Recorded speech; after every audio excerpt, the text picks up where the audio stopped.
मैं अपने दोस्तों के साथ एक ऐसे सफ़र पे निकल चुका था जिसका नाम सुन के ही आम इंसान की रूह कांप जाती है। जहाँ की अनसुनी कहानियाँ आपको अंदर से झकझोर के रख देंगी। एक ऐसा शहर जो रातों रात गायब हो गया और हम आजाद परिंदे इस रास्ते पे बेखबर होके चले जा रहे थे, जिसकी शुरुआत होती है इस होटल से। हम लोग रात होने से पहले होटल में चेक इन किया और फिर थोड़ी देर बाद रूम लेने के बाद थोड़ी देर अपनी बकचोदी वगैरह चली और फिर हम सब ट्रैवल की थकान की वजह से थक चुके थे, तो अब हम सोना ही उचित समझ रहे थे और सो गए।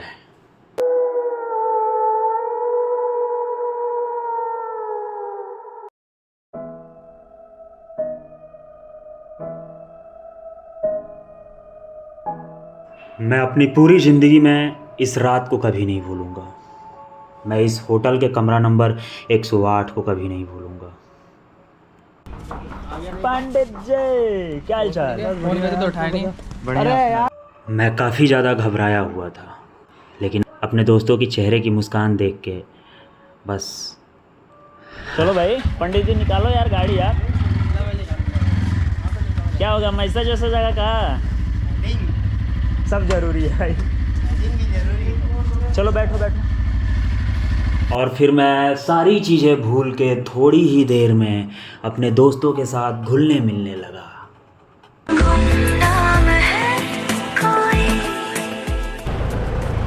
जूस वगैरह लिया जाए। पियो पियो। क्या हुआ, बर्फ डलवा रहे हो क्या?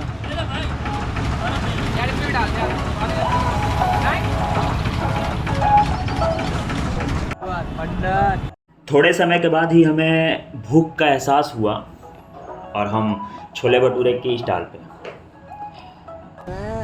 ये हमारा श्रम चोर मेरे को छोड़ने वाला कुछ भी हमारे भाई।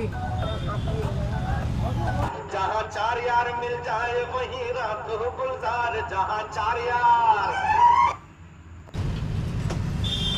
सब्जी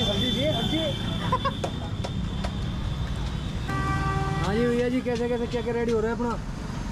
हाँ जी, छोले भटूरे चल रहा है अपना।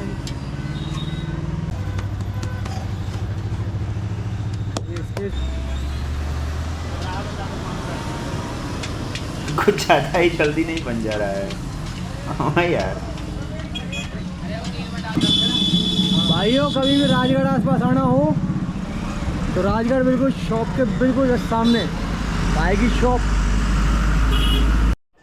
वक्त हो चुका था अब हमें यहाँ से निकलने का, क्योंकि हमें हमारी मंजिल बुला रही थी और ये खूबसूरत नज़ारे को हम चीरते हुए आगे बढ़ते जा रहे थे अपनी मंजिल की तरफ।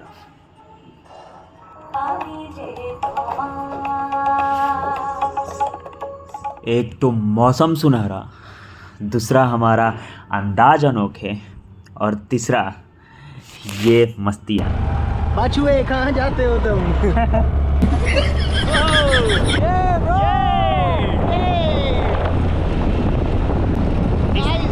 अब हम घूमने जा रहे हैं। गांव के बारे में बताओ, गांव के बारे में। अब हम जा रहे हैं, हम कानगढ़ की तरफ जा रहे हैं। भूतिया हवेली पकड़ो। जिसे आजकल भूतिया हवेली के नाम से भी जाना जाता है। आजकल, पहले नहीं कहा जाता था। हाँ। 17 की बात है। सब कुछ ठीक चल रहा था, सब कुछ, पर राजस्थान की गर्मी, हाय।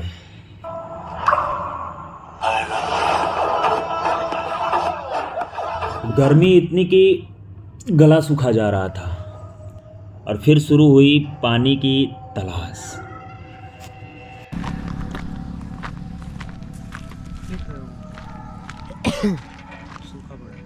आएगा शायद, इसमें होगा पानी, तो ऐसे नहीं।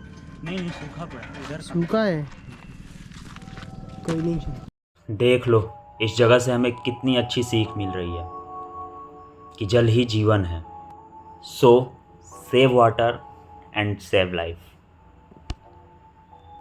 हम सबसे अच्छे तो ये जानवर हैं जिन्हें राजस्थान का जहाज कहा जाता है, और ये इस चीज़ को हमसे बेहतर समझते हैं, इस चीज़ को भली भांति समझते हैं।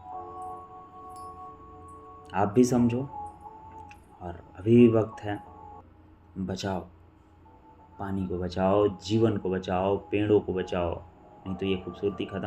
तो ये तो था यहाँ का जनजीवन, लेकिन अब हम फाइनली वहाँ पे पहुँचने वाले हैं जिसका हम सबको बेसब्री से इंतज़ार था। जी हाँ, तो अब वक्त आ गया है ये चीज़ बताने का कि मैं किस जगह पे हूँ। तो ये जगह है भानगढ़। तो आइए पहले इंटर करते हैं और फिर यहाँ की चीज़ें आप लोगों को दिखाते हैं।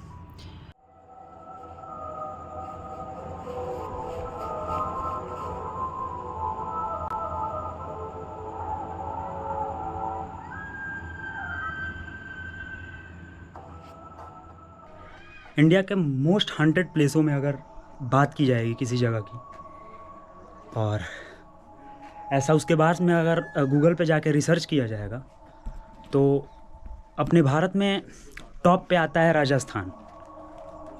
और राजस्थान में ऐसे काफ़ी सारे किले हैं जहाँ पे कि पैरानॉर्मल्स एक्टिविटीज़ होती हैं आज भी। फ़िलहाल मैं भी एक ऐसी जगह पे आ गया हूँ। तो अब हम थोड़ा सा अंदर चलते हैं और इस जगह को जानते हैं, क्या यहाँ की कहानियाँ हैं, क्या इस जगह का रहस्य है, वो सारी चीज़ें हम आपको बताएंगे।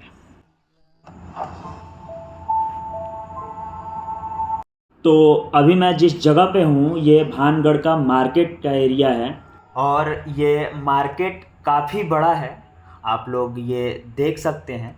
और साथ ही यहाँ के स्थानीय लोगों का ये भी मानना है कि आज भी इतने साल बीतने के बाद भी आज भी इस जगह पे मार्केट लगती है 6 बजे शाम के बाद से।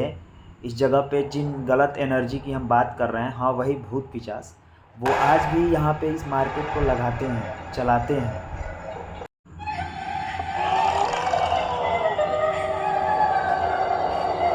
अब बात की जाए भानगढ़ के इस किले की और इसके इतिहास के कुछ पन्ने पलटे जाएं तो पता चलता है कि ये किला 17वीं शताब्दी में बना था।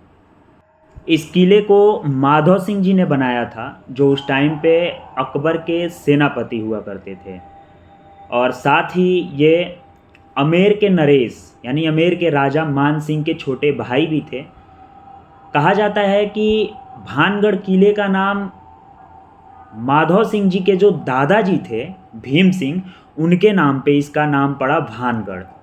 भीम सिंह जी के नाम पर भानगढ़ इसका नाम पड़ा था।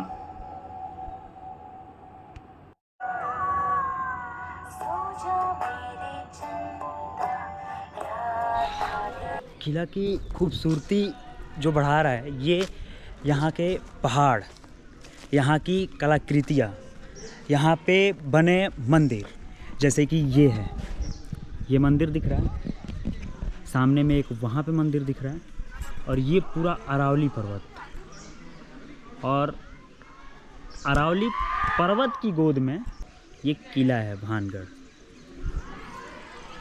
तो आओ अब थोड़ा सा आगे चलते हैं।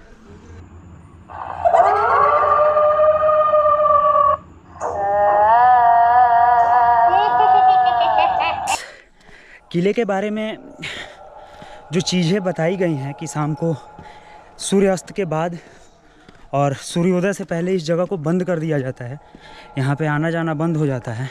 इसके पीछे क्या कहानी है? तो इसके पीछे अगर कहानी की बात करें तो कहा जाता है कि एक रानी जो थी रत्नावती, वो बहुत ही ज़्यादा सुंदर थी। आसपास के जो भी गांव थे या फिर जो भी शहर थे, उनमें सबकी उनकी सुंदरता की बखान की जा रही थी, जिसकी वजह से एक जादूगर था सिंधिया, जिसका उनके ऊपर दिल आ गया था।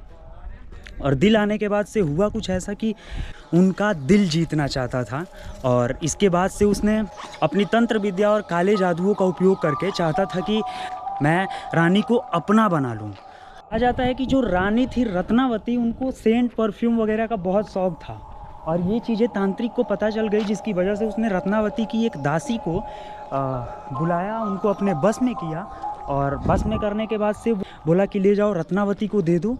लेकिन हुआ कुछ ऐसा कि रत्नावती को तांत्रिक की कारनामे के बारे में, उसकी जादुई सेंट की शीशी के बारे में पहले ही पता चल गया, और उन्होंने उस सेंट की शीशी को एक पत्थर पे फेंक दिया, जिसकी वजह से वो पत्थर उस तांत्रिक की कुचल के हत्या कर दी।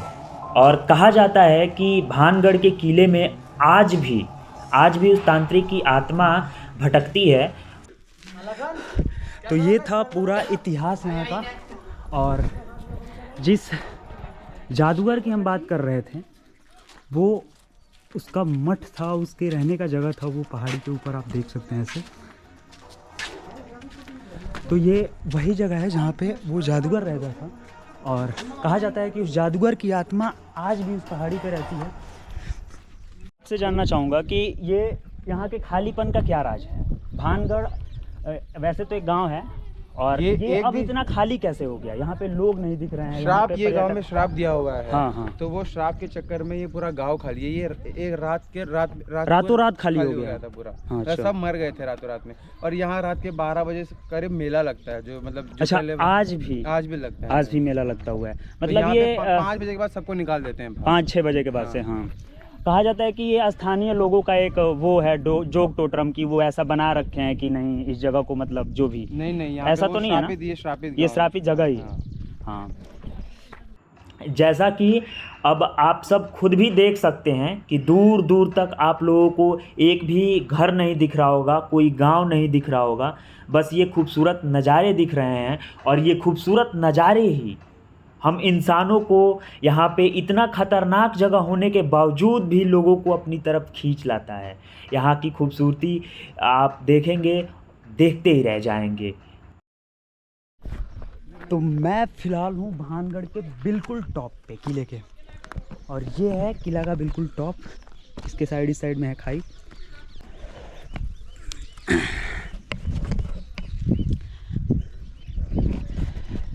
यहाँ के स्थानीय लोगों का मानना है कि आज भी इन दीवारों में अगर आप ध्यान से कान लगा के सुनते हैं तो आवाज़ें आती हैं, चीखने की आवाज़ें आती हैं। आवाज़ें काफ़ी डरावनी होती हैं।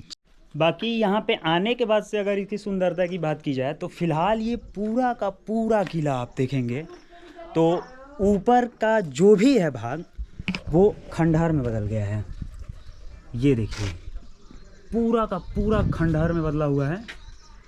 और लेकिन हाँ, इसकी रोचक कहानियाँ, यहाँ का जो इतिहास है वो लोगों को अपनी तरफ आकर्षित करता है, लोगों को अपनी तरफ खींचता है, जिसकी वजह से लोग हमारी तरह, आपकी तरह दौड़े खींचे चले आते हैं। देखिए कैसे पूरा किला खंडहर में बदल गया है। ये ऊपर का भाग है। यहाँ से उतरे अलग अलग लगता है इस किले के।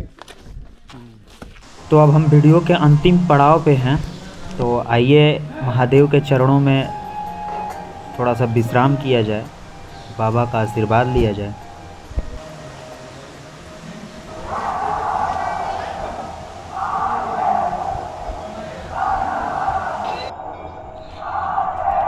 तो कैसी लगी आप लोगों को मेरे द्वारा दी गई जानकारी? आप लोग प्लीज़ कमेंट बॉक्स में बताइएगा, और अगर दी गई जानकारी अच्छी लगी हो तो प्लीज़ चैनल को सब्सक्राइब कीजिएगा